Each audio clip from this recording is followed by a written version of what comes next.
শ্রেণী শিক্ষক সুলাইমান সাহেব এবং আমাদের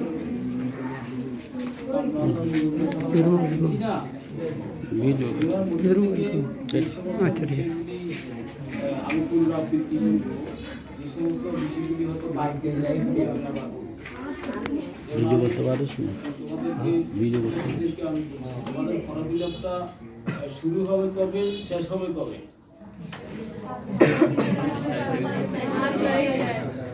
26 তারিখে শুরু হবে, 27 তারিখে শেষ হবে। এর ফাঁকে আজটা বিষয় ঢুকাই অভিভাবকদের যে আপনারা কি এই যে তাদের দাখিল পরীক্ষা শেষ না হওয়ার আগ পর্যন্ত তাদেরকে বেড়াইতে দিবেন? বেড়াইতে দিবেন? এবার ছাত্রদের কোচিং শুরু হবে কয় তারিখ থেকে? মাসের 1 তারিখ। ডিসেম্বর মাসের 1 তারিখ থেকে তোমাদের কি হবে? কোচিং শুরু হবে। এবার ওই যে আগের নিয়মের কোচিং হবে না, এবার সম্পূর্ণ ব্যতিক্রম, সম্পূর্ণ একটা সাবজেক্টের 100 নম্বর একটা সাবজেক্টের কোচিং করবে তোমরা মাত্র 1 দিন, 2 ঘন্টা 2.5 ঘন্টা 3 ঘন্টা একদিন দুটো বিষয়ে 2 ঘন্টার বেশি পাইবে না, হয়তো 1.5 ঘন্টাও পাইতে পারে। এই সাবজেক্টটা আপনারা কোচিং করবে। এই সাবজেক্টের পরীক্ষা হবে জানুয়ারি 2 তারিখে। এই সাবজেক্টের পরীক্ষা হবে কবে? জানুয়ারি 2 তারিখে। এই কথাটা বলা বাকি ছিল, জানুয়ারি 2 তারিখে পরীক্ষা হবে। তাহলে তুমি যদি একদিন কোচিংয়ে অনুপস্থিত থাকো তাহলে তুমি কয়টা সাবজেক্ট হারাবে? 2টা সাবজেক্ট। আবার যদি তুমি আপনার ওই যে জানুয়ারি 2 তারিখে পরীক্ষায় অংশগ্রহণ না করো তাহলে তুমি কি হবে? একটা পরীক্ষা হারাইবে, একটা প্রস্তুতি হারাইবে। কথা বুঝা গেছে না? এই যে আমরা এখানে যে রেজাল্ট দিচ্ছি, আমি বলছি আমরা তোমরা অল বিষয়ে পাস করছো মাত্র 18 জন, হ্যাঁ, এবং 9 বিষয়ে ফেল করা 1, 8 বিষয়ে ফেল করা 1, তারপরে 7 বিষয়ে ফেল করা কয়জন?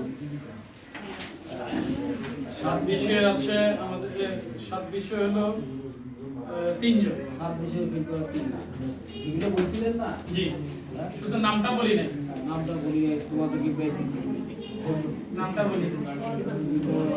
অনেকগুলি সাবজেক্ট পরীক্ষা দিচ্ছে মাত্র পাস করতে 18 জন পাস করছে, নাম বলবো। তারপরে এ প্লাস আছে জি না, সর্বোচ্চ হলো 4.6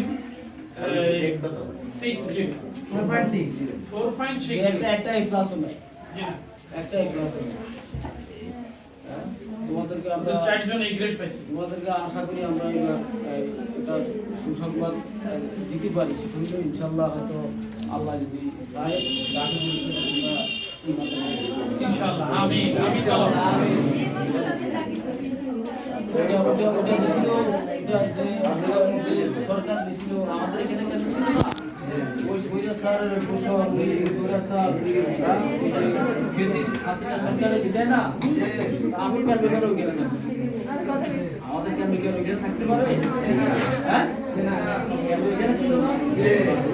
ওটা আবেদন দিছে না? এখন আবির বিভাগে তারা মামলা করতে আবির বিভাগে এখন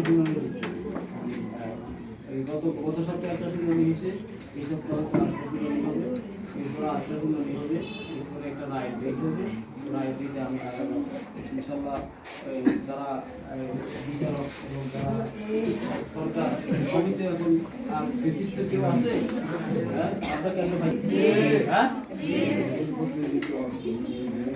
তোমাদের যে ফর্ম ফিলাপের ফি দিচ্ছে কোন বিভাগ কত বিজ্ঞানে কতজন আছে এখন উপস্থিত দেখি তারা বিজ্ঞান বিজ্ঞান বিজ্ঞান বিজ্ঞান বিজ্ঞান অনেক কত কত ছিল বিজ্ঞানে? হ্যাঁ, সরকারের কি না এটা সব মিলে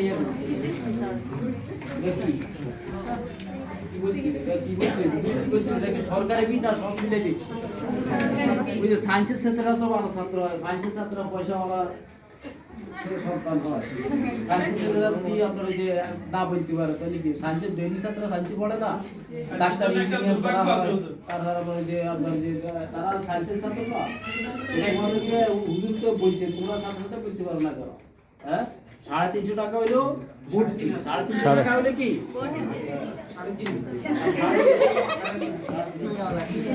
3,500 হইলে কি সরকার আমাদের কিছু উপায় করতে হয়। আর তুমি যদি তোমার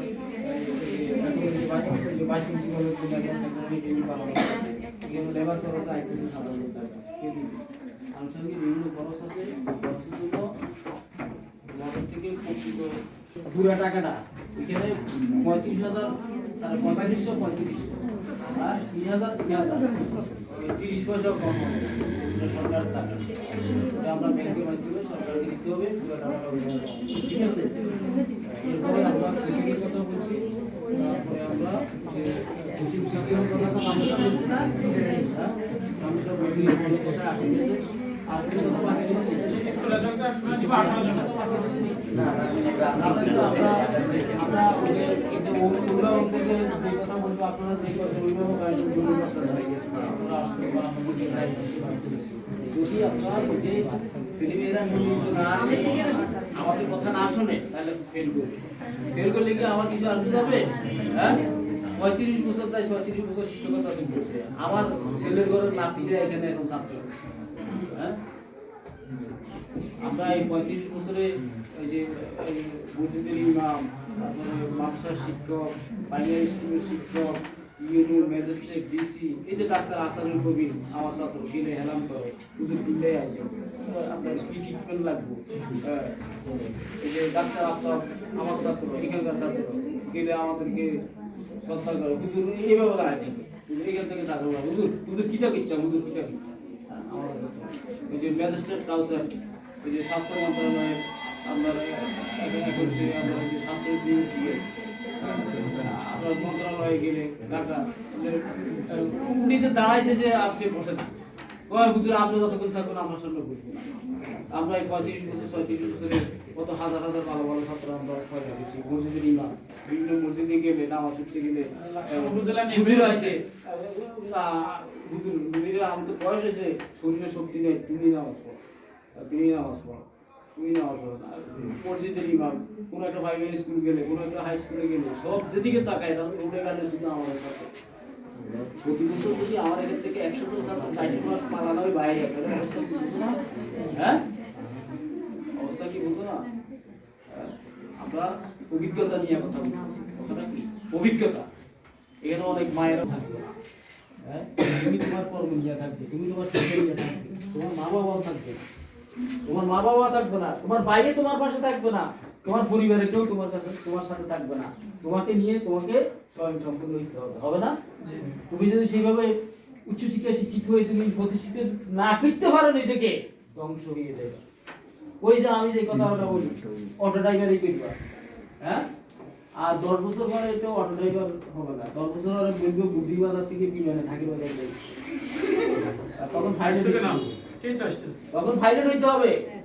হ্যাঁ ওই যে আমার ছেলে মাদারাটা তার নাজার থেকে আলেম পাস করছে, আমি কইছি বাবারে তুই আলেম হবি, তুই পালানা হইবি না, সামনে যে যুগ আইতেছে আমি অটোমোবাইলের উপরে জার্মানিতে লেখাপড়া করতাম, তখন সারাদিন খালি দিন যায় ছুটি টাইম যে দিলে বর্ধমান করে কি ভাষাটা জার্মানি ভাষা, এটা এটা এটা ইন্টারনেটে বুম নাই ইন্টারনেট কি রে তুই এরকম করছ না ঘটনা কি ওই না আমি জার্মান যাই অটোমোবাইলের উপরে ইঞ্জিনিয়ারিং, ওই যে সামনে বাংলাদেশ যেটা আইতেছে এখানে ওই যে অটোমোবাইল আর কাছে কইছি আর না আমি বুঝি আরে তুই মোবাইলের ইঞ্জিনিয়ার তুই এটা তো বুদ্ধি বাজার এই তোরা আর মোবাইল নষ্ট করলে কিছু করে না ওই না না এটা হে অটোমোবাইল এটা এটা হইলো বিমানের ইঞ্জিন বানানো অটোমোবাইল ইঞ্জিন, হ্যাঁ এটা হলো বিমানের ইঞ্জিন বানানো। আমি আচ্ছা এগুলো ঠিক আছে, তোমার উচ্চতা থাকতে হবে, তোমার উচ্চ চিন্তা ভাবনা